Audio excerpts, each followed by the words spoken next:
सर्वांना नमस्कार।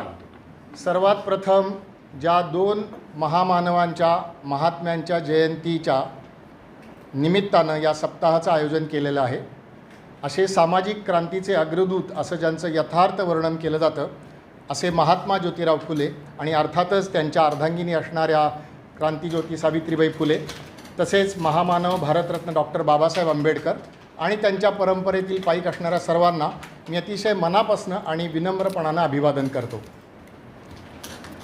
आज मुंबई विद्यापीठामध्ये या संयुक्त जयंती सप्ताहाच्या निमित्तानं आत्ता जे सत्र घेण्यासाठी म्हणून अध्यक्ष या ठिकाणी लाभलेले आहेत, त्यांना मी मगाशी भेटल्यानंतर असं म्हटलं की राठोड सर तुम्हाला भेटून संतोष झाला असे, डॉक्टर संतोष राठोड सर।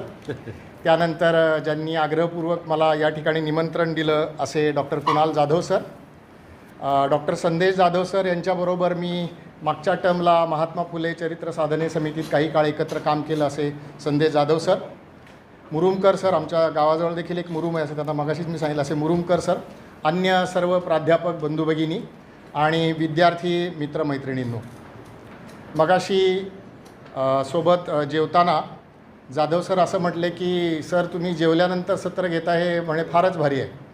तर मी त्यांना असं म्हटलं की माझं जे कॉलेजमधलं वेळापत्रक आहे ते वेळापत्रक असं आहे की 2 दिवस असं होतं की मला जेवण झालं की लगेच तास असतो आणि साधारण 1.25 ते 1.5 तास तुम्हाला तास घ्यावा लागतो, असं एक सेट झालं आहे, त्यामुळे मला ती सवय आहे। पण या निमित्ताने एक आठवण मला झाली। एक सनदी अधिकारी आहेत, कदाचित ते निवृत्त झाले असतील, नाव थोडं मागे पुढे होईल, परंतु मी जसं आठवतो आहे त्यांचं नाव आहे इंद्रजीत देशमुख असं त्यांचं नाव आहे। ते निवृत्त झाले असतील पण ते उपसंचालक वगैरे होते आणि 2013मध्ये आम्ही त्यांना भेटायला गेलो। ते गोळेवाडी नावाचं गाव आहे कराडच्या जवळ त्यांचं, आणि त्या ठिकाणी विद्यार्थ्यांना मार्गदर्शन करण्यासाठी म्हणून ते सगळं त्यांचं एक संस्था चालवतात। आणि ते म्हणतात की आमच्याकडे आम्ही नियम असा केला आहे की सगळं जे काही भाषण वगैरे असेल ते जेवणाच्या आधी, जेवणानंतर भाषण वगैरे काही नाही, चर्चा, प्रत्यक्ष कृती सत्र अमुक तमुक ठेवायचं। पण आज मला जरा सोयीचं व्हावं म्हणून दिलं आहे, त्यामुळे माझ्यापेक्षा तुमची ऐकणाऱ्यांची जास्त पंचायत आहे, कारण भरल्यापोटी बोलणं थोडं सोपं असतं पण भरल्यापोटी ऐकणं अवघड असतं, हा शरीरशास्त्राचा आपल्या सगळ्यांना नियम माहिती आहे। असं आहे। दुसरं असं आहे की गेली अनेक वर्ष आपल्या विद्यापीठामध्ये हा जयंती उत्सव साजरा केला जातो आणि दरवर्षी कमी अधिक प्रमाणात आपण या दोन्ही महामानांच्या चरित्रातले विचारांश ऐकत असतो। गेल्या महिन्यामध्ये आमच्या महाविद्यालयात एक व्याख्यान झालं इतिहास विषयावरती। आमच्या संस्थेचे जे संस्थापक होते तिघांपैकी एक असणारे क्रांतीवीर वासुदेव बळवंत फडके, त्यांच्या जीवनावरती ते व्याख्यान होतं आणि जे व्याख्यान देणार होते इतिहासाचे तज्ज्ञ प्राध्यापक आहेत डॉक्टर गणेश राऊत। तर व्याख्यान झाल्यानंतर त्यांनी मला संध्याकाळी फोन केला, ते म्हणले गाडे सर तुम्ही माझं भाषण बरेच दिवस ऐकता आणि तुम्ही या संस्थेत काम करता, आज तुम्ही भाषणात काही नवीन ऐकलं का? तर मी जरा विचार करून उत्तर दिलं की सर असे 2 मुद्दे तुमच्या भाषणात मला आज नवीन ऐकायला मिळाले, पण मला माहिती नाही की आजच्या भाषणामध्ये जे अनेक वर्ष बाबासाहेबांचं चरित्र ऐकतात त्यांना मी कितपत नवीन सांगू शकेन याची मला थोडीशी खात्री नाही, पण कदाचित एखादा मुद्दा येऊ पण शकतो, परंतु विद्यार्थी मित्रमैत्रिणींना मात्र हा नवीन एक अनुभव येईल असं वाटतं। मला आज अतिशय आनंद वाटतो आहे आणि विशेषतः मला गौरव याचा वाटतो आहे की प्रज्ञासूर्य असं ज्या व्यक्तीचं वर्णन केलं त्या व्यक्तीच्या प्रज्ञेवरती एका अर्थाने औपचारिक शिक्कामोर्तब जिथे पहिल्यांदा झालं आणि ज्यांनी पहिल्यांदा केलं, मग ते मॅट्रिकची परीक्षा असेल किंवा BAची परीक्षा असेल, त्या काळामध्ये मॅट्रिक ही बोर्डाकडे नव्हती, म्हणजे आज जसं SSC HSC बोर्ड आहे त्याच्याकडे नव्हती, ते पण विद्यापीठाच्या अंतर्गत होतं। त्या मुंबई विद्यापीठाच्या या कलिना कॅम्पसमध्ये मला माझे विचार मांडायला मिळतात, याचा मला अतिशय आनंद वाटतो। नवे नवे हा माझा गौरव आहे असं मला वाटतं। मित्रमैत्रिणींनो, मराठी कवितेमध्ये कवी कुसुमाग्रजांचं नाव वेगवेगळ्या कारणांनी आपल्याला माहिती असतं। त्यांची एक कविता अखेरची कमाई, कविता आपण नंतर समजावून घेऊयात किंवा तुम्ही वाचली पण असेल, पण त्या कवितेमध्ये कुसुमाग्रजांनी कल्पना अशी केली आहे की रात्रीच्या वेळेला गावामधले 5 पुतळे एकत्र येतात, 5 महान माणसांचे पुतळे एकत्र येतात, छत्रपती शिवाजी महाराज, डॉक्टर बाबासाहेब आंबेडकर, महात्मा फुले, लोकमान्य टिळक आणि महात्मा गांधी, आणि ते पुतळे सगळे अश्रू ओघळून त्यांचं दुःख व्यक्त करतात आणि ते दुःख असं व्यक्त करतात की आम्ही केवळ आमच्या जातीपुरते आहोत की काय असा अनुभव आम्हाला येतो। आणि शेवटी महात्मा गांधी असं म्हणतात की तुमच्या मागे निदान एक जात तरी आहे, माझ्या मागे निदान फक्त सरकारी कार्यालयातल्या भिंती आहेत। कुसुमाग्रजांनी कविता ही लिहून अनेक वर्ष होऊन गेली, अनेक दशकं होऊन गेली.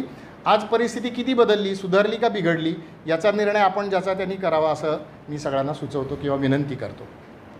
परंतु आज जो विषय मी मांडणार आहे तो युगपुरुष डॉक्टर बाबासाहेब आंबेडकर, ज्यांनी राष्ट्राचा सर्वांगीण विचार केला, तो विषय मला आपल्या सगळ्यांच्या समोर मांडायचा आणि त्या निमित्ताने आपण सगळेजण या ठिकाणी एकत्र जमलेलो आहोत.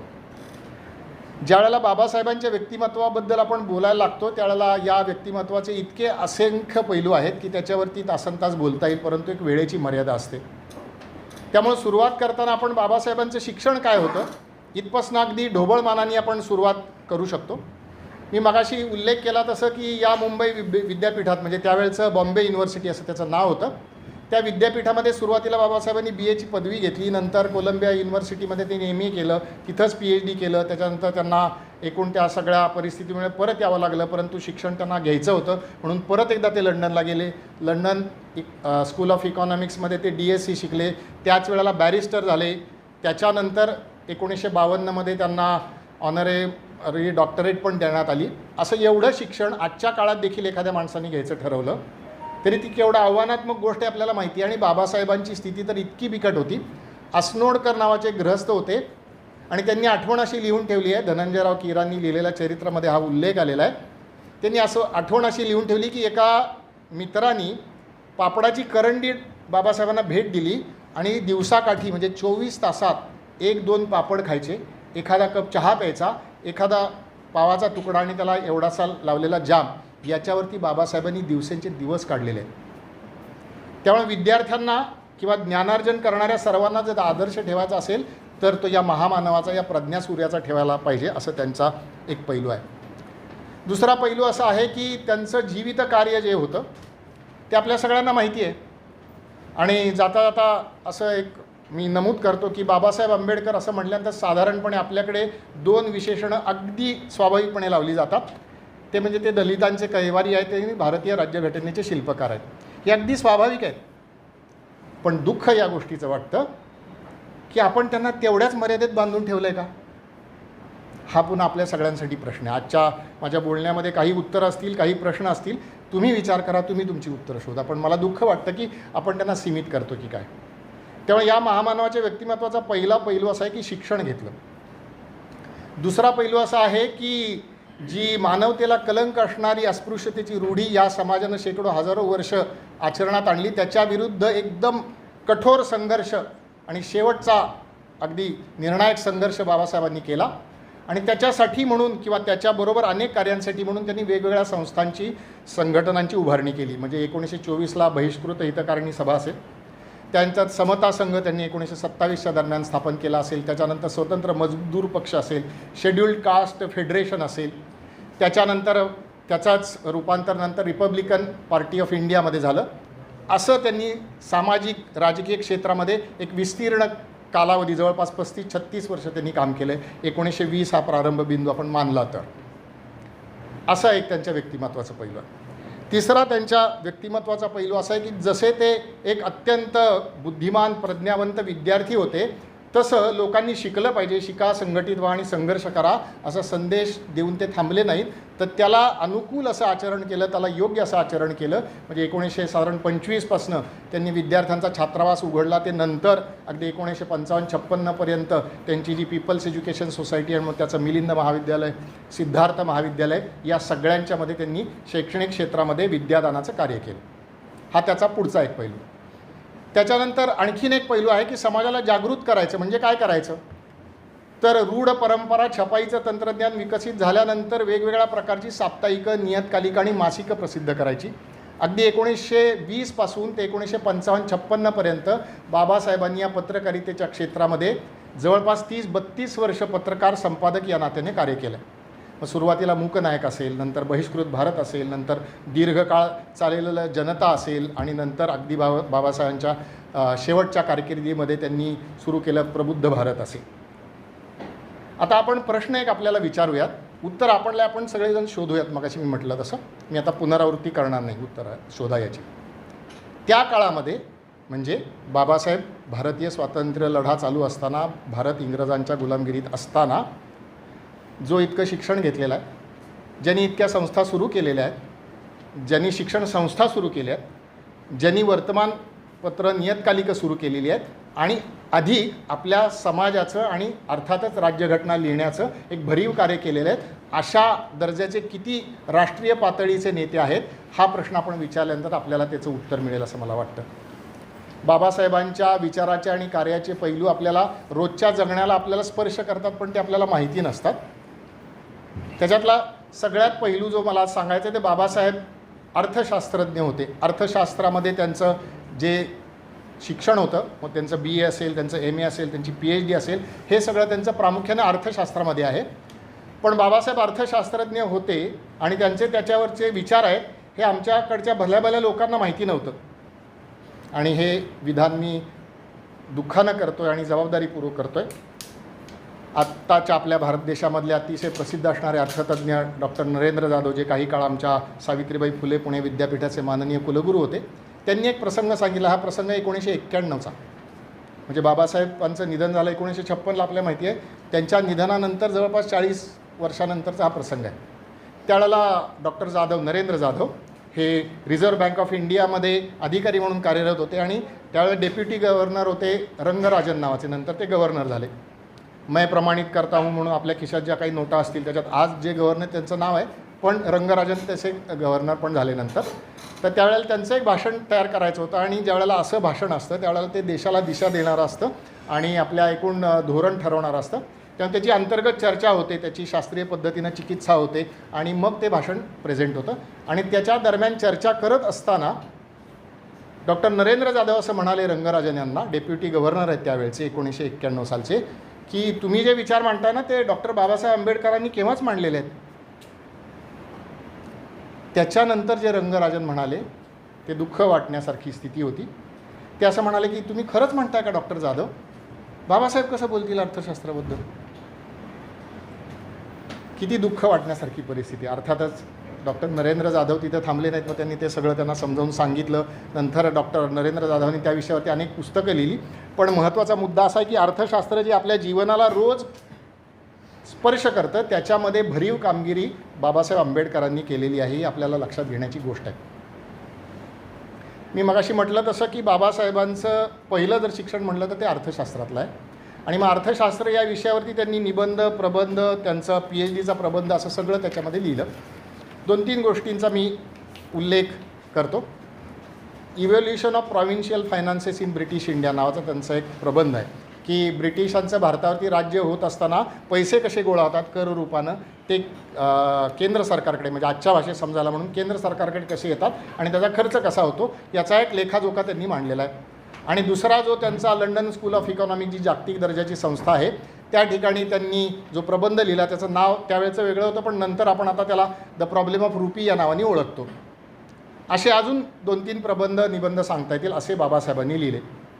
आता हे निबंध लिहित असताना बाबासाहेबांचं वेगळेपण असं की स्वातंत्र्यपूर्व काळात माणसाला स्वतंत्र झालं पाहिजे ही ते प्रेरणा आपल्या सगळ्यांचीच आहे. कुणाला आवडतं गुलामगिरीत राहायला? गुलामगिरीत राहायला कुणालाही आवडत नाही. पण गुलामगिरीमध्ये राहायला मला आवडत नाही ही भावना झाली, पण त्याच्यामागे काही तर्क आहे का, त्याच्यामागे काही शास्त्र आहे का, त्याच्यामागे काही पुरावा आहे का? बाळकृष्ण सीताराम मर्ढेकर नावाचे एक कवी जुन्या मराठीत होऊन गेले, त्यांच्या कवितेतली एक ओळ मला या निमित्ताने आठवते. त्यांनी असं म्हटलं की भावनेला येऊ दे गा शास्त्र काट्याची कसोटी. म्हणजे नुसती माझी भावना आहे पण त्याच्यामागे काही आधार नाही, त्याच्यामागे काही पुरावा नाही आहे असं नाही. बाबासाहेबांचं वैशिष्ट्य असं की त्यांनी याला पुराव्याची जोड दिली आणि ब्रिटिशांनीच जे पुरावे मांडलेत त्याच्या आधारावरती त्यांनी ब्रिटिशांच्या राजवटीची त्यांनी चिरफाड केली. एका अर्थानं समजायला अगदी सोपं म्हणजे असे किती लोकांनी केलं बाबासाहेब असताना किंवा स्वातंत्र्यपूर्व काळात? अगदी 5-7 नावं येतात.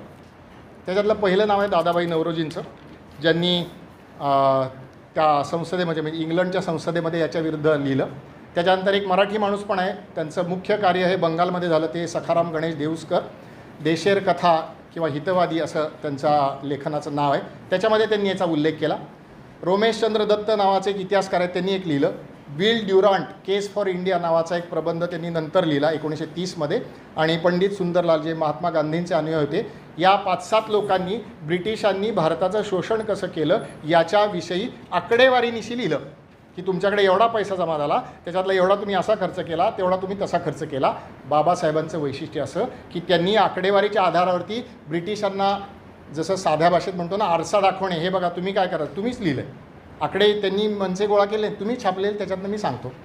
मग बाबासाहेबांनी एके ठिकाणी असं म्हटलं की मँचेस्टर नावाचं एक शहर आहे इंग्लंडमध्ये, त्या शहरामधल्या पाणी पुरवठ्यावरती जेवढा खर्च झाला एका वर्षात, तेवढा खर्च सगळ्या भारतासारख्या खंडप्राय देशावरती, म्हणजे आजच्या भाषेमध्ये कोण कोण, अफगाणिस्तान, पाकिस्तान, भारत, त्याच्यानंतर ब्रह्मदेश, त्याच्यानंतर बांगलादेश आणि श्रीलंका, 1935पर्यंत हे सगळे भारताचे भाग आहेत साधारणपणे. म्हणजे इंग्लंडमधल्या एका शहरावरती जेवढा तुम्ही खर्च करता, तेवढा खर्च तुम्ही सगळ्या मिळून एवढ्या खंडप्राय देशावरती, 5-6 देशांवरती करत नाहीत. बाबासाहेबांचं वाक्य इतकं टोकदार आहे, मी मुद्दाम लिहून आणलं आहे. बाबासाहेबांनी असं लिहिलं आहे की भारताने इंग्लंडसाठी केलेले प्रचंड योगदान हे जेवढे थक्क करणारे आहे, तेवढेच इंग्लंडने भारतासाठी केलेले नगण्य आर्थिक योगदान विस्मयकारक आहे. म्हणजे भारतानं इतकी संपत्ती इंग्लंडला दिली, त्याच्या बदल्यात इंग्लंडनी भारताला काय दिलं? बाबासाहेब हा एकदम खडा सवाल विचारतात. इंग्रजी राज्याचं वर्णन काही लोकांनी असं केलं, ते असं म्हणायचे की इंग्रजांचं राज्य म्हणजे इथं कसं की सुख आहे, समाधान आहे, शांतता आहे. अगदी जुन्या परिभाषेमध्ये असं लोक म्हणायचे की काठीला सोनं बांधून काशीची यात्रा करावी असं म्हणायचे, म्हणजे इथं कायदा सुव्यवस्था आणि शांतता प्रस्थापित झाली असं करतात. बाबासाहेबांनी वाक्य लिहिलं आहे की इंग्रजांनी रेल्वे आणली, इंग्रजांनी पोस्ट खातं आणलं, तार खातं आणलं आणि या देशामध्ये प्रशासन निर्माण केलं. आता त्याच्यामुळे देशात शांतता निर्माण झाली आणि शांतता नांदते. बाबासाहेब म्हणतात अशा प्रकारची शांतता ही आर्थिक गुलामगिरीपेक्षा जास्त सुखावह आहे का? म्हणजे आमच्या स्वातंत्र्याची किंमत देऊन ही जी शांतता आहे ती आम्हाला हवी आहे का, असं वेगळ्या शब्दात बाबासाहेब विचारतात. या अर्थशास्त्रामध्ये बाबासाहेबांनी जो प्रबंध लिहिला, द प्रॉब्लेम ऑफ रुपी या नावाचा, त्या प्रबंधाच्या वेळेला एकतर विलक्षण गोष्ट घडली. ती विलक्षण गोष्ट अशी की बाबासाहेबांचे जे मार्गदर्शक होते त्या प्रबंधाचे, एडविन कॅनन असं त्यांचं नाव, मी जर चुकत नसेल तर बाबासाहेबांनी इतक्या कठोर शब्दामध्ये, म्हणजे मी सांगितली ती अगदी सौम्य वाक्य सांगितली, ह्याच्यापेक्षाही कठोर शब्दामध्ये बाबासाहेबांनी लिहिलं आहे. मग ते कॅनन शेवटी किती केलं तरी ब्रिटिश प्राध्यापक, आणि ते म्हणाले की अरे तुमचं म्हणणं ते ठीक आहे, पण ते जरा भाषा थोडीशी त्याच्यातली बदला. मग ते विद्यार्थी आणि शिक्षक यांच्यामध्ये थोडा एक वादाचाही प्रसंग निर्माण झाला आहे. पण बाबासाहेबांनी सांगितलं की जे तर्काच्या आधारावरती आहे ते मी लिहिलेलं आहे, तुम्ही मान्य करायचं की नाही हा तुमचा प्रश्न आहे. आणि शेवटी बाबासाहेबांचं ते ड्राफ्ट तो फायनल झाला असं मी वाचलं. दुसरा त्याच्यातला एक मुद्दा असा आहे, अर्थशास्त्र हा काही माझा विषय नाही, पण मी जे वाचलं ऐकलं त्याच्या आधारावरती सांगतो. त्या काळामध्ये किंवा आज देखील केन्स नावाचा एक अर्थशास्त्रज्ञ, त्याचं नाव अर्थशास्त्रात घेतलं जातं. आणि त्या काळात तो लॉर्ड केन्स, असं त्याला लॉर्ड ही पदवी आहे. आपल्याकडे जसं भारत रत्न वगैरे वगैरे अशा वेगळ्या पदव्या दिल्या जातात आता, तशी ती लॉर्ड ही पदवी आहे. ते लॉर्ड केन्सनी जे विचार मांडले होते त्याच्यावरती बाबासाहेबांनी अगदी स्पष्ट शब्दामध्ये टीका केलेली होती. आणि त्याच्यातला एक अत्यंत महत्त्वाचा सिद्धांत ज्याच्यावरती बाबासाहेबांनी टीका केलेली होती ती अशी होती की पैसा म्हणजे नोटा किती छापाव्यात एखाद्या देशामध्ये, त्याची एक 2 परिमाणं अर्थशास्त्राच्या दृष्टीनं असतात. एकाला म्हणतात गोल्ड स्टँडर्ड, म्हणजे सुवर्ण चलन असं म्हणलं जातं, आणि गोल्ड इक्विव्हॅलंट स्टँडर्ड, ज्याला सुवर्ण विनिमय दर असं म्हटलं जातं. तर केन्स जो असा होता त्याचं म्हणणं असं होतं की सोन्याची किंमत काय याच्या आधारावरती आपल्याला पाहिजे तेवढ्या नोटा आपण छापाव्यात, सरकारला पाहिजे तेवढ्या नोटा छापायला परवानगी, असं साधारणपणे त्यांचा आशय होता. आणि त्याच्यात ते असं म्हणाले की याच्यामुळे काय होईल, या धोरणामध्ये लवचिकता होईल. म्हणजे आपल्याला समजा सरकारला पैसे कमी पडत आहेत तर सरकार जास्त पैसा छापेल आणि मग जास्त पैसा बाजारात येईल आणि एकूण सगळी गोष्ट. बाबासाहेबांनी त्याला उत्तर दिलं. बाबासाहेब असं म्हणाले की तुम्ही म्हणताय लवचिकता आहे, बरोबर आहे की किती नोटा छापायच्या हे कमी जास्त तुम्ही करू शकता, पण हे म्हणे दुधारी शस्त्र आहे. जसं ते समोरच्याला लागू शकतं तसं ते आपल्याला पण लागू शकतं. आणि सरकारनं जर अनियंत्रित नोटा छापल्या तर त्याच्यातनं चलन फुगवटा होईल आणि भाववाढ होईल आणि शेवटी महागाईनं लोकांचं जगणं असह्य होईल. आणि नंतर बाबासाहेबांचे शब्द अगदी खरे ठरले, ते म्हणजे 1992-93 या सगळ्या काळामध्ये. म्हणजे बाबासाहेब काळाच्या किती पुढे त्याचा आपण फक्त विचार करू शकतो. हे बाबासाहेबांचे अर्थशास्त्रामधलं योगदान आहे. हिल्टन यंग नावाचं कमिशन आलं 1924मध्ये. बाबासाहेबांनी त्यांच्यासमोर जी साक्ष दिली आहे, बाबासाहेबांनी स्वतः तर साक्ष दिली कारण अर्थशास्त्र हा त्यांचा स्वतःचाच विषय आहे, पण वेगळे पण असं की त्याच्याबरोबर जे इतरांनी साक्ष दिली भारतातल्या अशा बहुतेक सगळ्यांनी संदर्भ म्हणून बाबासाहेबांचा प्रबंध वापरलेला आहे. हे त्याचं महत्त्व. आणि त्याच्यातून आपल्या आजच्या भारतीय रिझर्व्ह बँकेची स्थापना अर्थात कालानुक्रमे ती नंतर झाली, परंतु बाबासाहेबांच्या सूचना त्याच्यामध्ये स्वीकारल्या गेल्या असं लक्षात येतं. आणि असा बाबासाहेबांच्या अर्थशास्त्र विषयाचा जो त्यांचे विचार आहेत आणि त्यांचं जे कार्य याचा आपल्या रोजच्या आयुष्याला स्पर्श होतो. आपण आपल्या देशाबद्दल अनेक विशेषणं ऐकतो आणि ती विशेषणं खरी पण आहेत त्या पद्धतीत. पण एक विशेषण आपल्या देशाबद्दल असं आहे की आपला देश हा कृषीप्रधान आहे. म्हणजे आपल्या देशामध्ये शेती आणि शेतीवरती अवलंबून असणाऱ्या लोकांची बहुसंख्या आहे. एक आकडेवारी सहज मी बघत होतो, आता ती कोणत्या वर्षीची आहे वगैरे हा थोडा विषय आपण सोडून द्या, पण साधारणपणे स्वातंत्र्य मिळालं त्यावेळेला देशातली स्थिती अशी होती की 75% लोक हे शेतीवरती अवलंबून होते. म्हणजे प्रत्यक्ष शेतकरी, त्याचे कुटुंबीय, त्याच्याकडचे असणारे कामगार, त्याला पुरवणारे सगळं जे साहित्य वगैरे पुरवठादार, असं सगळं आपण अवलंबून होते. आणि आत्ता 2020ची आकडेवारी, आता ती आकडेवारी कुठून घेतली हा एक आपण वेगळा मुद्दा सोडून द्या, पण ती आकडेवारी असं म्हणते की साधारणपणे 42% लोक आज देखील या देशात असे आहेत की ज्यांचं आयुष्य शेतीशी संबंधित आहे. बाबासाहेबांनी शेतीविषयक देखील विचार मांडले आहेत. नवे नवे त्यांनी आंदोलन केलं आहे, नवे नवे त्यांनी कायदा व्हावा याच्यासाठी प्रयत्न केले आहेत. दुर्दैवानं बऱ्याच जणांना हे माहिती नसतं. बाबासाहेबांनी स्मॉल होल्डिंग्ज इन इंडिया नावाचा एक प्रबंध 1918मध्ये त्यांनी प्रसिद्ध केला आणि शेतीची जी काही दुखणी आहे त्याच्यामधली त्यांनी कारणमीमांसा केली. दुखणी अशी आहेत की आपल्याकडे वारसा पद्धतीने शेती वाटत जाते. मग एक शेतकरी असेल, त्याला 4 मुलं असेल तर त्याचे 4 तुकडे होतात. 4 मुलांना समजा 8 मुलं झाली तर त्याचे 8 तुकडे होतात. क्रमाक्रमाने ती शेती लहान लहान होत जाते. आणि बाबासाहेबांनी असं मांडलं की जशी शेती लहान लहान होत जाते तसं शेती करणं परवडत नाही. आणि आपल्या शेतीप्रधान देशात, म्हणजे बाबासाहेब स्वातंत्र्यपूर्व काळात बोलत आहेत हे आपण लक्षात घेऊयात, आपल्यासारख्या शेतीप्रधान देशामध्ये ज्या वेळेला आपण शेतीमध्ये गुंतवणूक करायला जातो त्यावेळेला ती गुंतवणूक ही आपल्याला फायद्याची ठरत नाही, त्याच्यामध्ये तोटाच होतो. आणि मग शेवटी शेतकऱ्यांचे प्रश्न वाढत जातात आणि ते जटिल समस्या धारण करतात. हे बाबासाहेब 1918मध्ये लिहितात. बाबासाहेबांनी याचा पाठपुरावा सलग केला आहे. म्हणजे बाबासाहेब त्या काळची जी व्यवस्था आहे, आजच्या भाषेमध्ये समजायला सोपं म्हणजे विधानसभा आणि आजच्या भाषेतली राज्यसभा, याचे त्यांनी सदस्य म्हणून काम केलं आहे, वेगवेगळ्या कालखंडामध्ये केलं आहे. परंतु त्यांचं पहिलं जे भाषण आहे अर्थसंकल्पावरचं, त्याला बॉम्बे लेजिस्लेटिव्ह काउन्सिलचे ते सदस्य होते, ते पहिलं अर्थसंकल्पावरचं भाषण त्यांनी केलेलं आहे. त्याच्यामध्ये त्यांनी या शेतीच्या प्रश्नांचा उल्लेख केला आहे. ही साधारण 1927-28च्या सुमाराची गोष्ट आहे.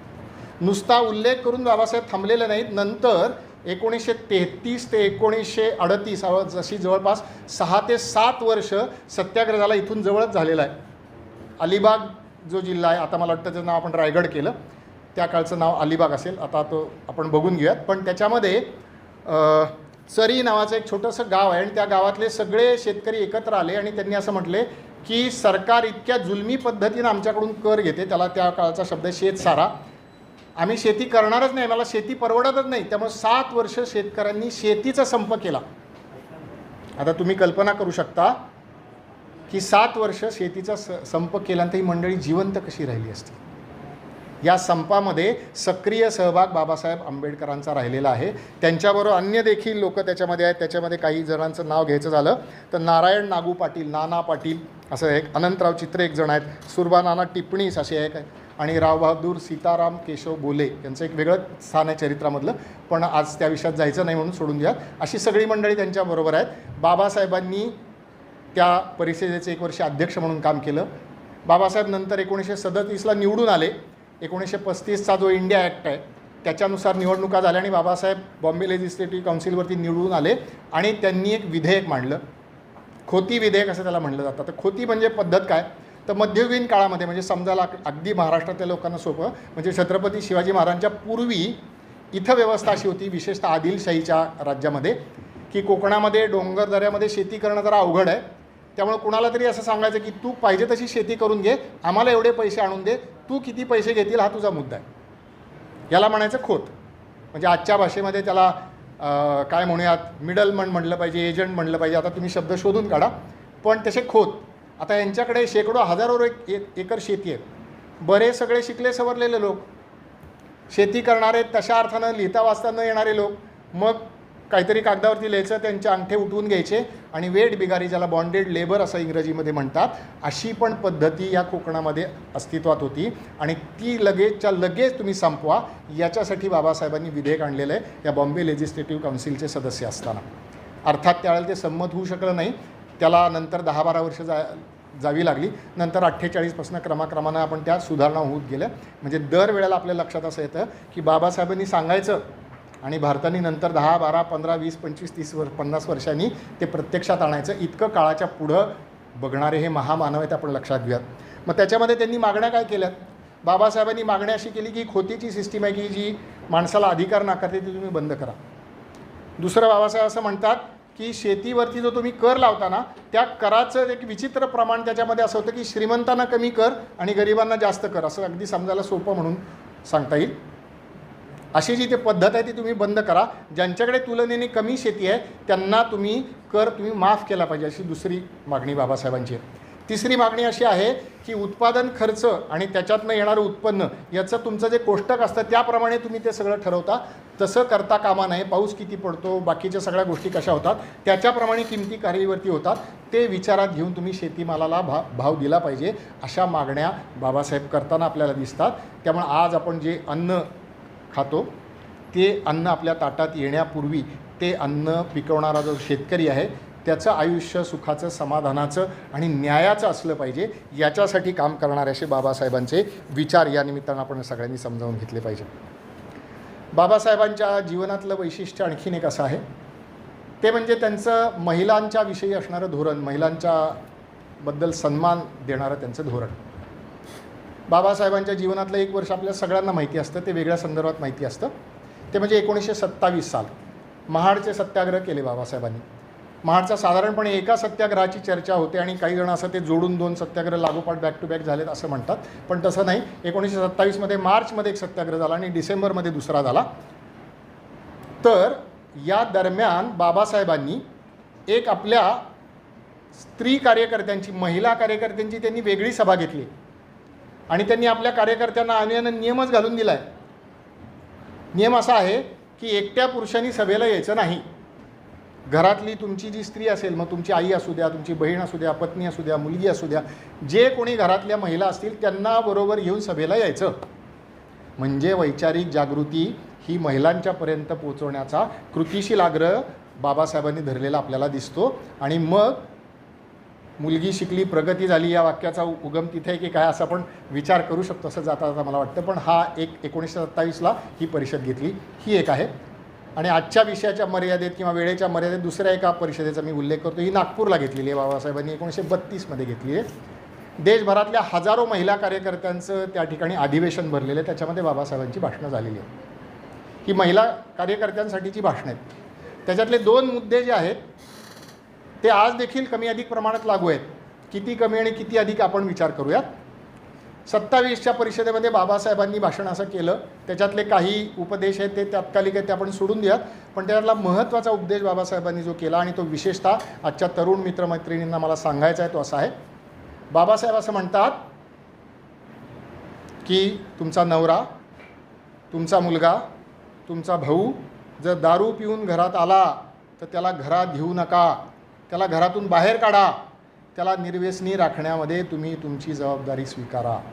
अत्यंत गंभीर मुद्दा आहे, अत्यंत गंभीर मुद्दा आहे.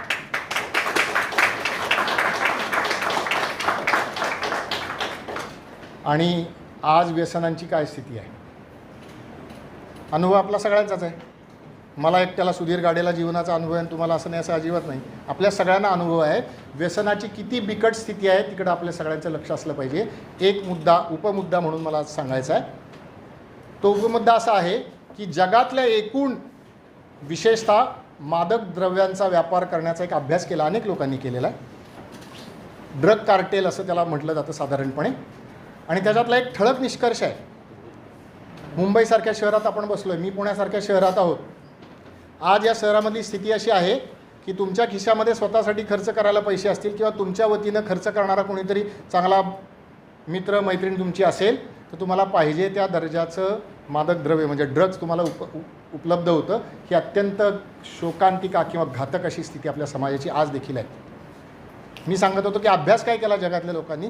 जगातल्या लोकांनी अभ्यास असा केला की हा सगळा जो पैसा होतो त्याच्यात इतका नफा मिळतो, कल्पना तुम्ही करू शकत नाही. तो नफा शेवटी कुठं जातो, त्याच्यात काय होतं, त्याच्यातनं कुठलाही कारखाना तयार होत नाही. त्याच्यातनं एकाच प्रकारचे कारखाने तयार होतात आणि ते म्हणजे माणूस मारण्याचे कारखाने तयार होतात. दहशतवाद्यांना या पैशाचा पुरवठा होतो. हे जगभरामध्ये अनेक संशोधनांमध्ये सिद्ध झालेली गोष्ट आहे.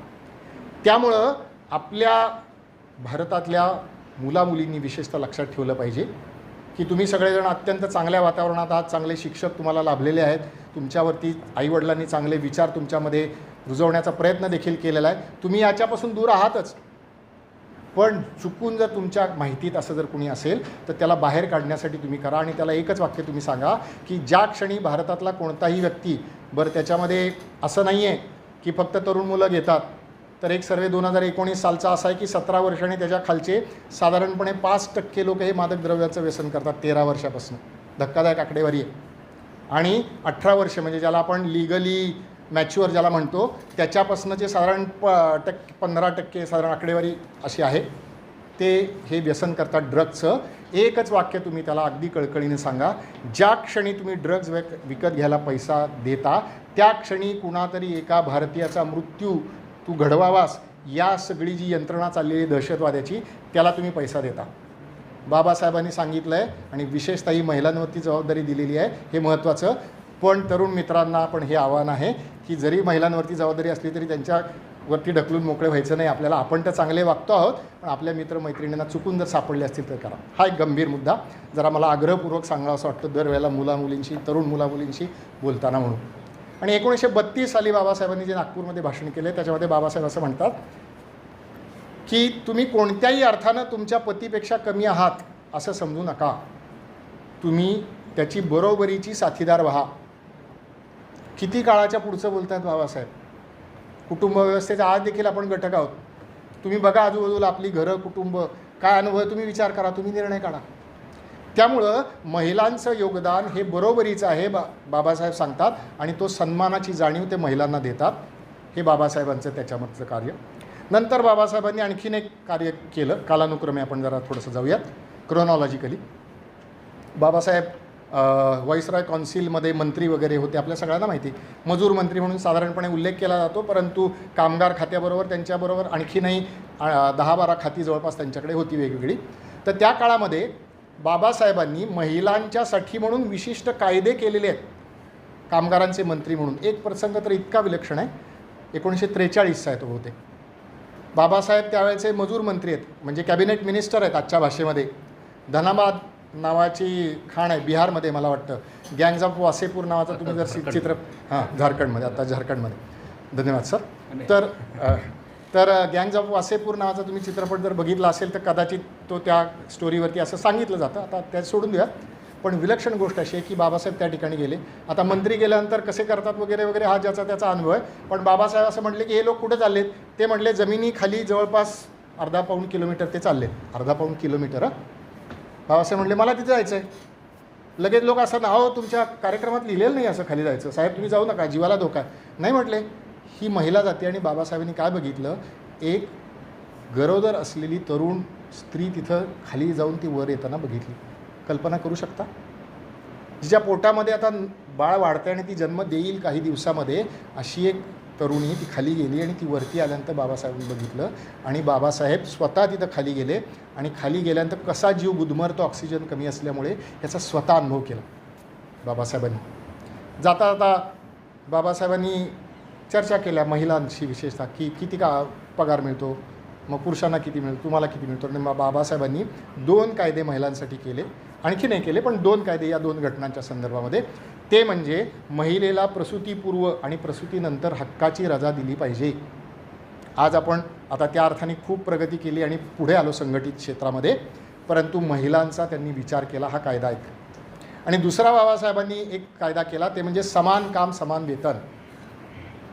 महिला मजुराला किंवा कुठल्याही ठिकाणी महिला कर्मचाऱ्याला पुरुष कर्मचाऱ्या इतकंच वेतन दिलं पाहिजे, हे बाबासाहेबांनी कामगार मंत्री असताना म्हणून त्यांनी महिलांच्या विषयावर केलं. अजून एक काम बाबासाहेबांनी महिलांसाठी केलं आणि त्या मुद्द्यावरती बाबासाहेबांनी मंत्रिमंडळाचा राजीनामा देखील दिला. नंतर ते पंडित नेहरूंच्या मंत्रिमंडळात मंत्री होते, राजीनामा दिला वगैरे वगैरे. पण या मुद्द्यात आपण बघूयात महिलांच्या विषयी काय होतं. तर बाबासाहेब मंत्री आहेत, नंतर पंडित नेहरूंचं मंत्रिमंडळ झालं, त्याच्यामध्ये बाबासाहेब कायदा मंत्री झाले वगैरे वगैरे. आणि जवळपास 4 वर्ष ही कायद्याची खटपट चाललेली आहे. त्याला हिंदू कोड बिल असं नाव दिलं आहे. पण त्याच्यामधल्या तरतुदी काय आहेत, तर त्याच्यामधल्या तरतुदी ह्या हिंदू महिलांना अधिकार देणाऱ्या आहेत. आता ज्या क्षणी हिंदू कोड बिल असं म्हणतो, त्या क्षणी बाबासाहेबांनी त्याची हिंदू म्हणून कोणाची व्याख्या केली हे पण जर आपण बघूयात.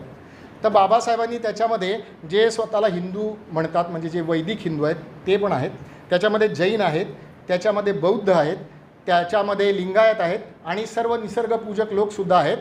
समजायला अगदी सोपं म्हणजे पारशी, ज्यू, ख्रिश्चन आणि मुसलमान हे सोडून उरलेल्या सगळ्यांसाठीचं हे हिंदू कोड बिल आहे. त्या काळची म्हणजे 1951चा जर जनगणनेचा जर आपण संदर्भ घेतला तर त्या काळामध्ये भारताची जी हिंदूंची संख्या, या अर्थाने हिंदूंची संख्या ही जी आहे ती 90 ते 95% आहे. साधारणपणे निम्म्या स्त्रिया आहेत, म्हणजे 45 ते 47% स्त्रियांच्या आयुष्याशी निगडीत असे प्रश्न घेतले. आणि पुन्हा ते सगळे मुद्दे काय आहेत, ते समानतेचे मुद्दे आहेत. म्हणजे पूर्वी कसं होतं की नवऱ्याला दत्तक घ्यायचा अधिकार होता, पत्नीला नव्हता. पूर्वी कसं होतं की नवऱ्याच्या संपत्तीमध्ये पत्नीचा अधिकार नव्हता. नवऱ्याला पाहिजे तेवढ्या बायका करण्याची परवानगी होती, पण अदर वे राऊंड फक्त महाभारत सोडता भारतामध्ये आता काही ठिकाणी दिसतं, ते सोडून द्या, पण अदर वे राऊंड स्थिती नव्हती. या सगळ्या सुधारणांसाठी ते हिंदू कोड बिल आणलं होतं. पण एकूण सगळं परिस्थिती अशी निर्माण झाली, बाबासाहेबांना अत्यंत उद्विग्नतेने, अत्यंत संतापानं आपल्या मंत्रिपदाचा राजीनामा द्यावा लागला. 3-4 कारणं सांगितली. त्याच्यातलं एक कारण हे आहे. दुसरं कारण एकूण मागासवर्गीयांसाठी तुम्ही आयोग नेमला नाही वगैरे वगैरे हे पण आहेत. पण आत्ताच्या मुद्द्याच्या संदर्भात हे महत्त्वाचं कारण आपण लक्षात घेऊयात. बाबासाहेबांनी राजीनामा दिला. ज्यावेळेला मंत्री राजीनामा देतो त्यावेळेला ती फार मोठी गोष्ट असते, कारण तुमच्या हातात असलेली सत्ता तुम्ही सोडून देता. म्हणजे महिलांना अधिकार द्यावेत याच्यासाठी म्हणून बाबासाहेबांनी स्वतःच्या मंत्रिपदाचा राजीनामा दिला. पुन्हा मी मगाशी म्हटलं तसं की बाबासाहेबांनी विचार मांडावा आणि तो प्रत्यक्षात यावा. साधारणपणे 1955 पुढे टप्प्याटप्प्याने ह्या सगळ्या दुरुस्त्या आल्या. मग महिलांना समान अधिकार आला, मग त्यांना दत्तक घेण्याचा अधिकार आला, मग त्यांना संपत्तीत अधिकार आला वगैरे वगैरे सगळ्या सुधारणा व्हायला आल्या. पण बाबासाहेबांनी महिलांच्या विषयी जे कार्य केलं आहे ते आज देखील आपल्याला लागू आहे असं आहे. बाबासाहेबांनी एक पक्ष स्थापन केला आणि त्या पक्षाचं नाव स्वतंत्र मजदूर पक्ष असं होतं. तर तो मजदूर पक्ष स्थापन केला म्हणून त्यांनी चळवळी केल्या, त्यांनी आंदोलनं केली वगैरे वगैरे केलं, हे सगळं तर आहेच. म्हणजे कार्यकर्ता पण त्यांचं ते दिसतंच आपल्याला. पण ज्यावेळेला एखादा कार्यकर्ता पदावरती जाऊन बसतो, त्याच्या हातामध्ये अधिकार येतात, त्यावेळेला तो कसा वागतो, ही कार्यकर्तेपणाची एक अतिशय मोठी कसोटी असते. आणि या कसोटीचा सर्वात श्रेष्ठ मापदंड कोण असेल तर असं मला वाटतं ते म्हणजे भारतरत्न डॉक्टर बाबासाहेब आंबेडकर आहेत. त्यांनी कामगारांची चळवळ उभी केली आणि नंतर मी म्हटलं तसं मजूर मंत्री झाले, कामगार मंत्री झाले. आणि कामगार मंत्री असताना त्यांनी मजुरांच्यासाठी, कामगारांसाठी वेगवेगळे कायदे केले.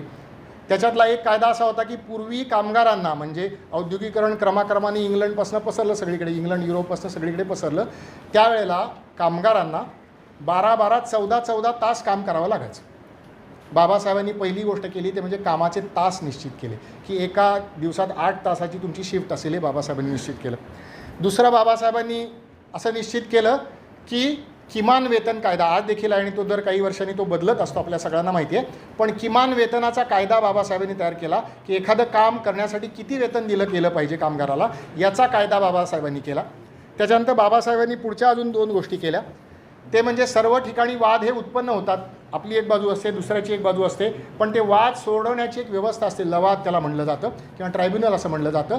तर इंडस्ट्रियल ट्रायब्युनलची स्थापना बाबासाहेबांनी केली. नवे साधारणपणे 4 वर्ष, 42 ते 46, 4 वर्ष जे कामगार मंत्री होते त्यावेळेला त्यांनी त्रिपक्षीय परिषदा घडवून आणल्या. म्हणजे सरकार, उद्योजक म्हणजे कारखानदार आणि कामगारांचे प्रतिनिधी, अशांच्या 3 परिषदा त्यांनी घडवून आणल्या आणि दोन्ही बाजूंनी विचार करून मध्यम मार्ग काढण्याचा त्यांनी प्रयत्न केला.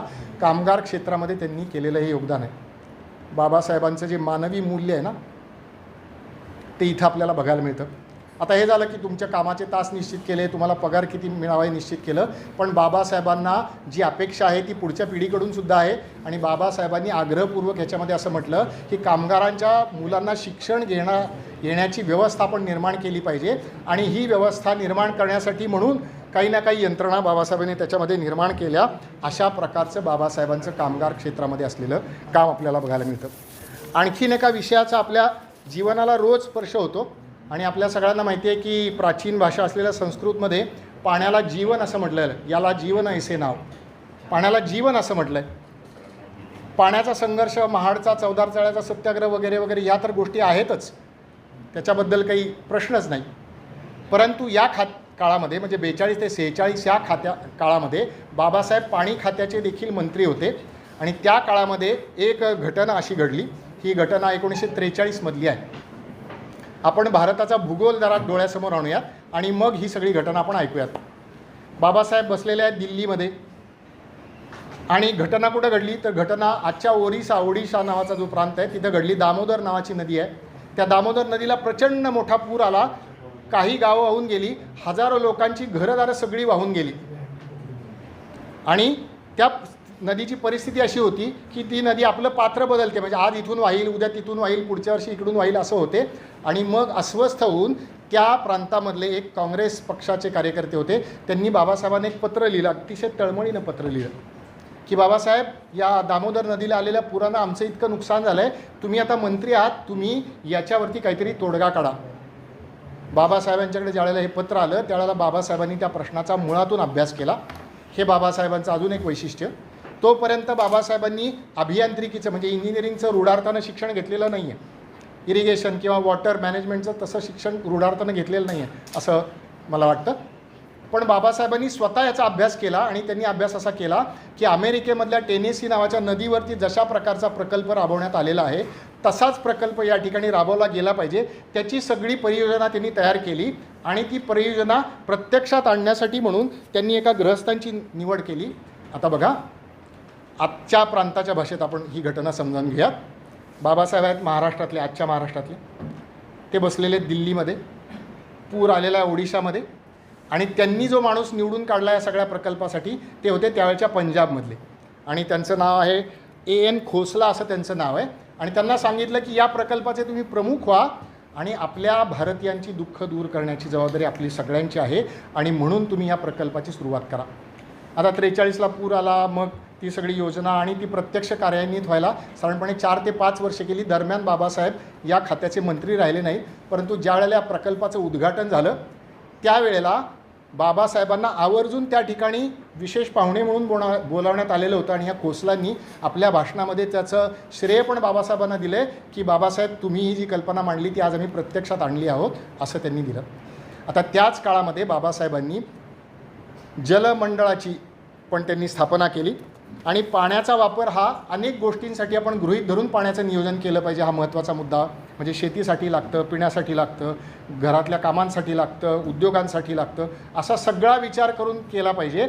आणि अतिशय महत्त्वाचा निर्णय बाबासाहेबांनी घेतला ते म्हणजे पाण्याचं नियोजन जे आहे ते केंद्रीय पातळीवरती झालं पाहिजे, राज्य पातळीवरती झालं पाहिजे.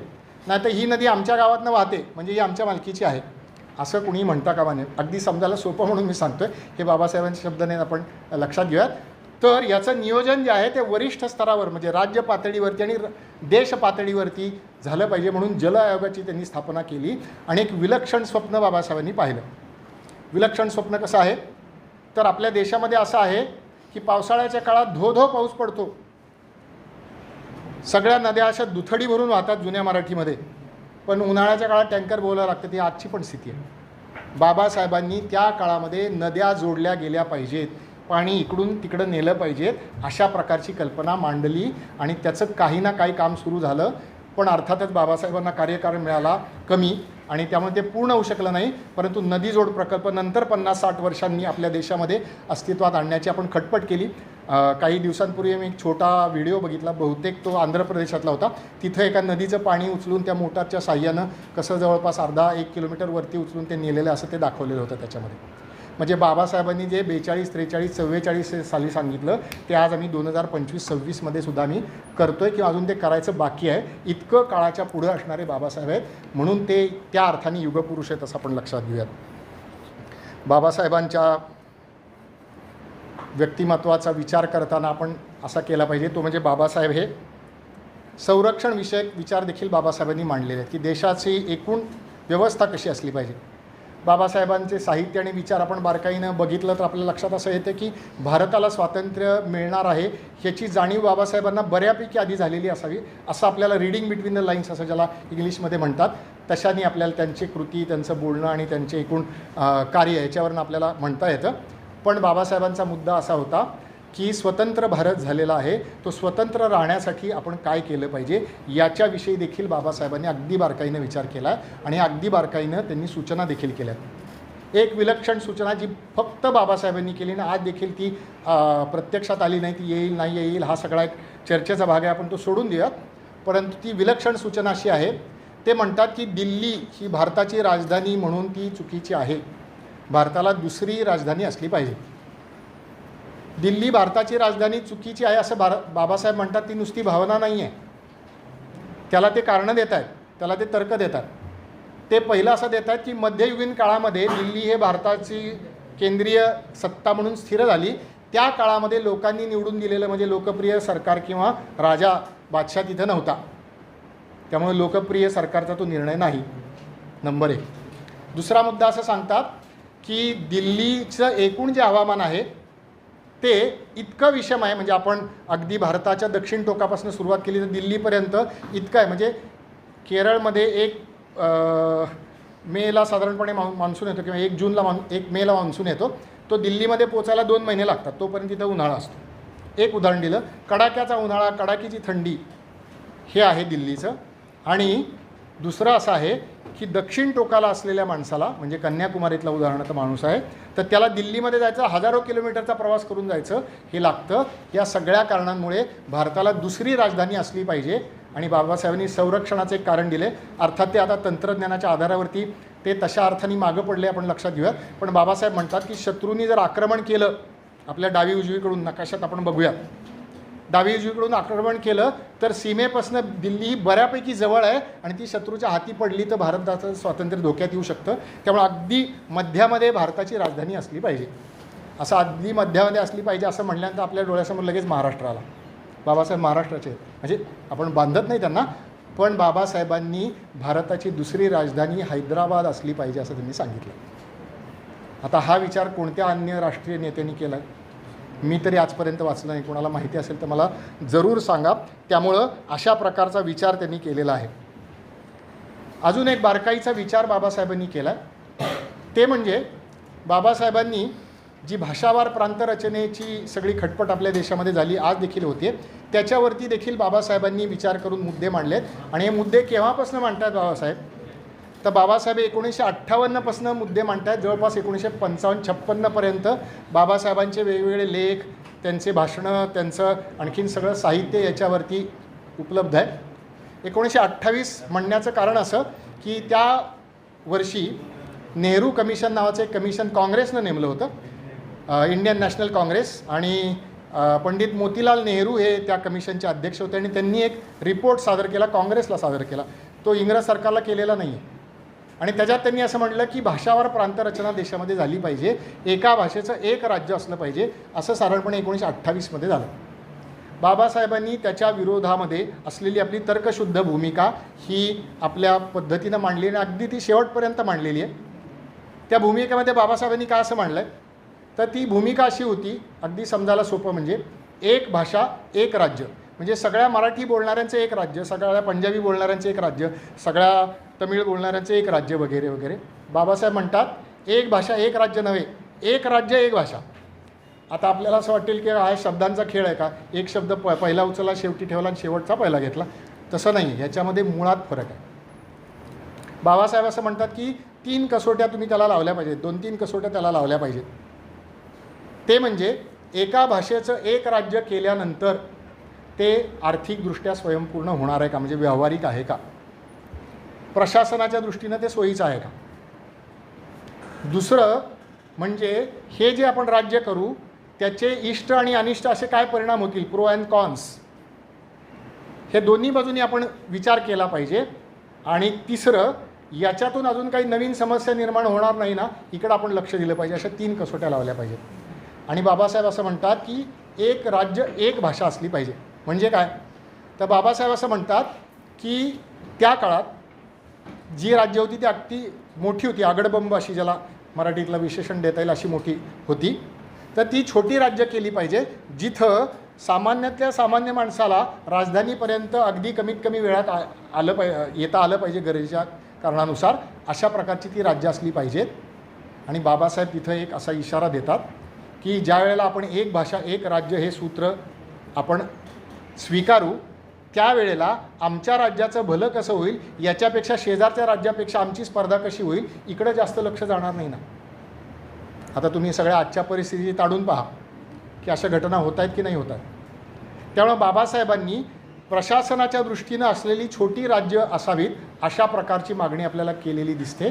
आणि बाबासाहेबांनी आपल्या सगळ्यांच्याकडून अपेक्षा व्यक्त केली. आपल्या सगळ्यांकडून म्हणजे त्यावेळी आपण नसल्यामुळे, आता आपण आहोत, बाबासाहेब गेल्यानंतरचा बहुतेक आपल्या सगळ्यांचा जन्म आहे, पण बाबासाहेबांनी असं म्हटलं की देशाची एकता राहायची असेल तर आपल्या सगळ्यांनी हिंदी या भाषेचा अभ्यास केला पाहिजे असं बाबासाहेबांनी आवाहन केलं. असं देशाच्या एकात्मतेबद्दल असे विलक्षण विचार बाबासाहेबांनी मांडले. पण युगपुरुष म्हणून बाबासाहेबांचं वेगळेपण काय आहे? तर युगपुरुष म्हणून बाबासाहेबांचं वेगळेपण सांगणारं एक भाषण आपण सगळ्यांनी जरूर वाचावं, पुन्हा पुन्हा वाचावं. आपल्यापैकी अनेक जणांनी ते नक्की वाचल्याची मला खात्री आहे, पण ज्यांनी वाचलं नसेल त्यांनी ते जरूर वाचावं. आणि ते भाषण मगाशी जो आपण दिनांक उच्चारला त्या दिनांकाच्या एक दिवस आधी आहे. मगाशी आपण घटनेची उद्देशिका, राज्यघटनेची उद्देशिका आपण उच्चारली आणि त्याच्यामध्ये 26 नोव्हेंबर 1950चा उल्लेख आहे. त्याच्याबरोबर आदल्या दिवशीचं बाबासाहेबांचं राज्यघटना समितीतलं शेवटचं भाषण आहे, ते उपलब्ध आहे. तुम्हाला जी कुठली भाषा चांगली येते त्या भाषेमध्ये तुम्ही बघू शकता. ते भाषण तुम्ही वाचा, परत वाचा. एक युगपुरुष म्हणून, एक देशाला दिशा देणारा, एक राष्ट्रपुरुष म्हणून जे निर्देश बाबासाहेबांनी दिलेत ते आज देखील किती लागू आहेत हे बघून आपल्याला त्यांच्या दृष्टीपणाची खात्री पटते आणि आपण धन्य होतो. बाबासाहेबांचं हे भाषण जवळपास 25-30 पानांचं आहे. आपण ते बारकाईनं वाचा, परत वाचा. बाबासाहेबांनी भाषणाचा पहिला 1-2 पानाचा भाग आपण त्यातला सोडून द्या, ते तात्कालिक प्रश्न आहेत. घटना समितीत काय चर्चा झाल्या, त्याच्यावर कुणी काय मागण्या केल्या आणि त्याच्यावर मी कसं उत्तर दिलं, असं साधारण पहिला भाग आहे. तो आपण तात्कालिक असा समजून सोडून देऊयात. पण तिथून पुढचं जे भाषण आहे ते बाबासाहेबांचं दिशादर्शक भाषण आहे, युगनायक युगपुरुष असलेलं भाषण आहे. बाबासाहेब भीती व्यक्त करतात. कशाची भीती वाटते बाबासाहेबांना? बाबासाहेबांना भीती वाटते की भारतानं यापूर्वी देखील स्वातंत्र्य गमावलेलं आहे आणि यानंतर भारत स्वातंत्र्य गमावणार नाही ना, या भीतीनं मला झोप लागत नाही. बाबासाहेब असं म्हणतात की आपल्या देशामध्ये अनेक वर्षांपासून, हजारो वर्षापासून जात पात पंथ प्रांत भाषा संस्था संप्रदाय धर्म याच्या आधारावरती तर भेद आहेतच, पण आपण जे आता राजकीय लोकशाहीचा स्वीकार करायला लागलेलो आहोत त्या राजकीय लोकशाहीमध्ये आता एका नवीन भेदाची भर पडणार आहे. ते म्हणजे राजकीय पक्ष आता निर्माण होणार आहेत आणि काही माणसं या पक्षामध्ये, काही माणसं त्या पक्षामध्ये. आणि आजकालच्या वातावरणात एकाच घरातला एक माणूस या पक्षात, दुसरा माणूस त्या पक्षात, म्हणजे सर्व पक्ष समभाव असणारी काही घराणी महाराष्ट्रात आहेत, आपल्याला माहिती आहे. पण बाबासाहेब म्हणतात की या भेदांमुळे, आपापल्या भेदांमुळे आपल्याच फितुरांनी मदत केली आक्रमणकर्त्यांना, आपण स्वातंत्र्य गमावलं, तशी स्थिती येणार नाही ना. आपल्याला प्रश्न आहे मित्रमैत्रिणी, आपण लक्षात घेऊयात. पुढं बाबासाहेब असं म्हणतात की आपण आता राज्यघटना स्वीकारतो आहोत. राज्यघटना स्वीकारल्यानंतर या देशात सर्व ज्या घटनाबाह्य गोष्टी आहेत चळवळी करण्याच्या त्या बंद झाल्या पाहिजेत. सर्व जे काही आपल्या मागण्या आहेत त्या घटनात्मक मार्गानेच आपण गेलं पाहिजे, कारण राज्यघटना ही आपण विचार केला, आपण त्याच्यातल्या तरतुदी ठरवल्या आणि त्या पद्धतीने केलं पाहिजे. म्हणजे बाबासाहेब असं सांगतात की संप, हरताळ, बहिष्कार अशा सगळ्या गोष्टी, निदर्शनं, तोडफोड ह्या सगळ्या गोष्टी आपण सोडून दिल्या पाहिजेत. अहिंसात्मक मार्गाने आंदोलन केलं पाहिजे, वेगळ्या शब्दामध्ये बाबासाहेब म्हणतात. जाता जाता ही कसोटी बाबासाहेबांच्या चळवळीला आपण लावली तर काय दिसतं? बाबासाहेबांच्या चळवळीला कसोटी लावली तर बाबासाहेबांनी तेच केलं. 1927चं जे पहिलं आंदोलन केलं, अक्षरशः कार्यकर्त्यांची डोकी फुटली, रक्तबंबाळ झाले, हातपाय मोडले. पण बाबासाहेबांनी आपल्या कार्यकर्त्यांना सांगितलं परत उलटा हात उचलायचा नाही, कायदा हातात घ्यायचा नाही. 27 डिसेंबरमध्ये परत सत्याग्रह झाला. कलेक्टरने येऊन सांगितलं की हा बेकायदेशीर सत्याग्रह तुम्ही करायचा नाही. बाबासाहेबांनी केला नाही आणि मग ते मनुस्मृती जाळण्याचा प्रसंग घडला. त्यामुळं अहिंसात्मक मार्गानं आंदोलन हे बाबासाहेबांनी स्वतः केलं आहे आणि ते आपल्याला सांगतात की घटनात्मक ज्या गोष्टी आहेत त्याचा आपण अवलंब केला पाहिजे, हे बाबासाहेब सांगतात. बाबासाहेब सांगतात की मी केलेली घटना जी आहे ती चांगली आहे असा माझा दावा नाही, ती वाईट आहे असं मी पण म्हणणार नाही. घटना चांगली आहे की वाईट आहे ते राबवणारे लोक कोणत्या दर्जाचे आहेत त्याच्यावरती ती ठरेल. चांगल्या दर्जाचे लोक असतील तर घटना चांगली ठरेल, जर चांगल्या दर्जाचे लोक नसतील तर ती घटना निकृष्ट किंवा टाकाऊ ठरेल.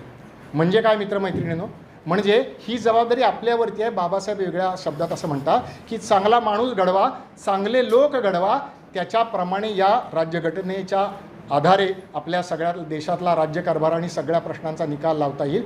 त्यामुळे चांगला माणूस होण्याची खटपट, चांगला कार्यकर्ता होण्याची खटपट, चांगला जबाबदार नागरिक होण्याची खटपट ही आपण सगळ्यांनी केली पाहिजे, असं बाबासाहेबांचं आव्हान आहे. आणि बाबासाहेबांचा माझ्या दृष्टीनं त्या सगळ्यात भाषणातला सगळ्यात महत्त्वाचा मुद्दा असा आहे. बाबासाहेब असं म्हणतात की आपण एका विलक्षण परिस्थितीत प्रवेश करतो आहोत. आपण राजकीय लोकशाहीमध्ये प्रवेश करतो आहोत, पण सामाजिक आणि आर्थिक लोकशाही नाही. म्हणजे एका माणसाला एक मत आहे, पण समाज म्हणून सगळ्यांना प्रतिष्ठा नाही, समाज म्हणून सगळ्यांना आर्थिक अधिकार नाहीत, अशा परिस्थितीत प्रवेश करतो आहे. बाबासाहेबांची पुढची वाक्य जी आहेत ती तर अशी माझ्या दृष्टीनं काळजाला भिडणारी आहे.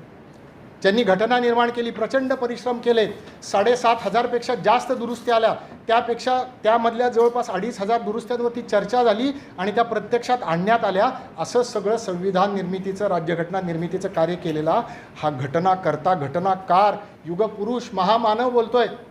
काय म्हणतात बाबासाहेब? असं म्हणतात की माझ्या जीवनाचं तत्त्वज्ञान स्वातंत्र्य, समता आणि बंधुता या 3 शब्दांमध्ये सांगता येईल.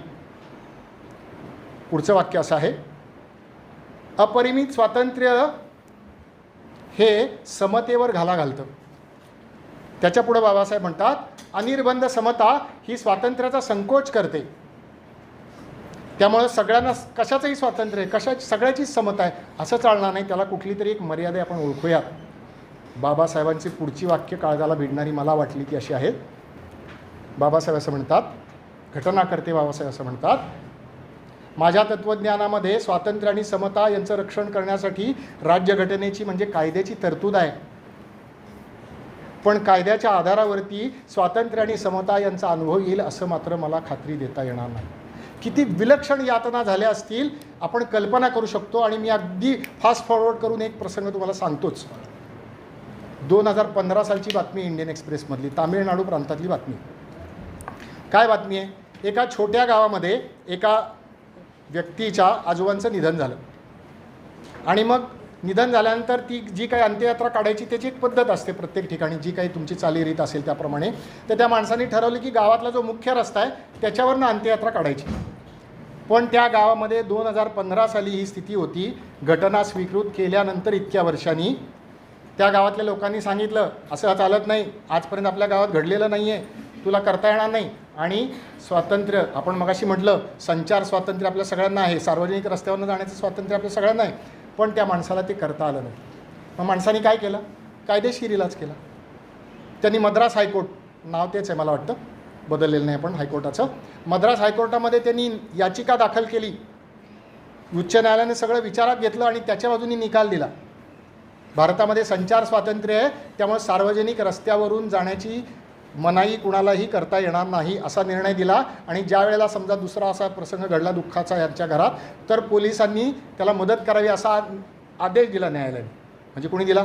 कायदा राबवणाऱ्या यंत्रणेला दिला गेला आपल्या न्यायालयाने. घडलं काय? घडलं असं की दुर्दैवानं काही महिन्यानंतर त्याच्या आजीचं निधन झालं.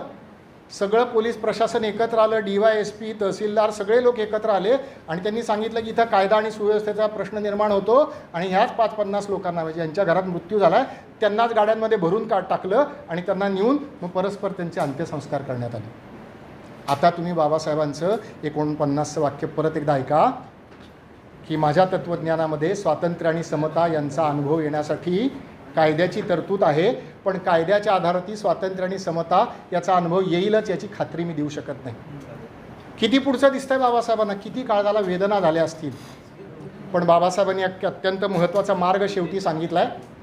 बाबासाहेबांनी असं म्हटलं की स्वातंत्र्य आणि समता याचा अनुभव आपल्या सगळ्यांना निश्चित येऊ शकतो आणि तो म्हणजे तिसरं जे तत्त्व आहे ते बंधुतेच्या आधारावरती आपल्या सगळ्यांना येऊ शकतो. या बंधुतेच्या आधारात ज्या वेळेला आपण शाळा महाविद्यालयामध्ये जातो, विशेषतः शाळांमध्ये जातो आणि आपण प्रतिज्ञा घेतो, भारत माझा देश आहे, सारे भारतीय माझे बांधव आहेत. अरे सगळे माझे बांधव आहेत, मग त्याचं सुख माझं सुख मला वाटतं का? त्याचं दुःख मला माझं वाटतं का? सुखदुःखामध्ये आम्ही एकमेकांच्या सहभागी होतो का? हा प्रश्न आपल्याला विचारला पाहिजे आणि त्याच्या आधारावरती हा स्वातंत्र्य आणि समतेचा अनुभव आपल्या लोकांना येईल याची खात्री देतात. त्यामुळे बाबासाहेबांनी सगळ्यात महत्त्वाची अपेक्षा आपल्या सगळ्यांच्याकडून व्यक्त केली आणि ती कालातीत आहे. म्हणजे बाबासाहेब हयात असताना तर ती होतीच, योग्य होतीच, आज देखील आहे. आजपासून अनेक वर्षांनी जरी आपण बोललो तरी देखील ती आहे. म्हणजे ती बंधुता, आपल्या सगळ्यांच्यामध्ये बंधुता असली पाहिजे, परस्परांच्याबद्दल प्रेम असलं पाहिजे आणि ते प्रेम इतकं असलं पाहिजे की त्याच्या आधारावरती आपले प्रश्न निर्माण जे होतात ते प्रश्न सोडवण्याचा एक सकारात्मक प्रयत्न आपण केला पाहिजे. एक दोन प्रसंग सांगण्याचा मोह आवरत नाही मला अगदी, तर म्हणून सांगतो. 2 महाराष्ट्रातले प्रसंग आहेत. नाव गाव तपशील आपण जरा सोडून देऊया, माहिती आहेत मला पण आपण थोडं सोडून देऊया. एक प्रसंग दुःखाचा आहे आणि दुसरा आनंदाचा आहे. एक असं झालं, मराठवाड्यातलं एक गाव, एका जिल्ह्यातलं गाव, कुठला जिल्हा कुठला तालुका ते जर आपण सोडून देऊ. आणि हा प्रसंग मी ऐकूनही 5-6 वर्ष झाली, त्यामुळे त्याच्या आधी 5-6 म्हणजे गेलं 10-12 वर्षापूर्वीचा. त्या गावात असं झालं की काहीतरी झालं, गावातला विषय काय जो काय असेल, आणि त्या गावाने असं सांगितलं की आपल्या गावामध्ये अमके लोक आहेत. आता अमके लोक तुम्ही गाळलेल्या जागा भरू शकता. अमक्या लोकांना गावातली जी पिठाची गिरणी आहे त्याच्यावरती तुमचं धान्य दळून मिळणार नाही. परिस्थिती भयानक आहे मित्रमैत्रिणींनो. मुंबई पुण्यामधले आपण लोक भाग्यवान आहोत तशा अर्थानं, हे दुःखानं पण मी म्हणतो आहे. वैयक्तिक सुख आहे पण दुःख पण आहे सामाजिक. पण हे गावाने ठरवल्यानंतर त्या गावामधला एक कार्यकर्ता होता. तो कार्यकर्ता म्हणाला, असं कसं काय गाव ठरवतं, आपण सगळेजण बंधू आहोत, माझ्या घरामध्ये एक छोटीशी गिरण आहे, घरघंटी आहे, आणि त्यांनी सांगितलं की कुणालाही गावाच्या बाहेर दळण घ्यायला जायची आवश्यकता नाही आहे, आणि जर तुम्हाला दळण आणायला कोणी माझ्याकडे अडचण करत असेल तर मी इथं काठी घेऊन बसलेलो आहे. म्हणजे त्या माणसाच्या मनात बंधुता जागली आणि त्या गावापुरता जो प्रश्न होता, मग त्या प्रश्नाचं पुढं काय झालं हा सोडून द्या, परंतु तो प्रश्न सोडवला. हा झाला दुःखाचा प्रसंग. बहिष्कार आपल्या घटनेनं नाकारलेला आहे, पण तशा गोष्टी घडतात ना, अजूनही घडतात. दुसरा सुखाचा प्रसंग आहे, तो तर एकदम विलक्षण आहे. कोकणातला प्रसंग आहे, एका छोट्या गावातला प्रसंग आहे. कोकणामध्ये असं आहे, सर आहेत कोकणातले, तर कोकणात असं एकठ्ठ गाव नसतं.